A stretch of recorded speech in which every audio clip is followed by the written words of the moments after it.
हे बघा, बऱ्याच दिवसांनी मकेची भाकरी करण्याचा योग आला.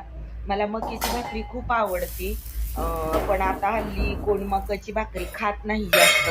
परंतु पहिले जुने लोक खात होते मकेची भाकरी. मी ज्यावेळेस शाळेत होते त्यावेळेस माझ्या मैत्रिणी डब्यात आणायच्या मकेची भाकरी, आंब्याची फोड, लाल चटणी, तेल.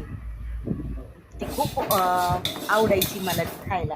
मग आता बऱ्याच म्हणजे जवळजवळ 20, 25, 30 वर्षांनी हा मक्याची भाकरी खायचा योग आला आहे. तर हे बघा, आणि आता सहसा गिरणीमध्ये मका दळतही नाही कुणी. दळली तर ती जनावरांसाठी भरड्या दळतात. पण आमच्या इथे मी त्या गिरणीवाली ताईंना विचारलं की तुम्ही मका दळता का? त्या बोलल्या हो दळते. तर 15 रुपये किलो असा मक्याचा दळायचा भाव आहे. तर पण मला मक्याची भाकरी खावीशी वाटत होती म्हणून हे बघा, मी गिरणीतून दळून आणून त्याची भाकरी बनवली. खूप छान लागते बघा, अगदी बाजरीच्या भाकरी सारखीच. मीठ घालून भाकरी केली ना की दूध भाकरी छान लागते. मग मला मी मुलांना पण सांगितलं, त्यांना पहिल्यांदा मक्याची भाकरी मी खाऊ घातली. तर ते मुलं तर म्हणत होती की मक्याची भाकरी पहिल्यांदा बघतोय आम्ही.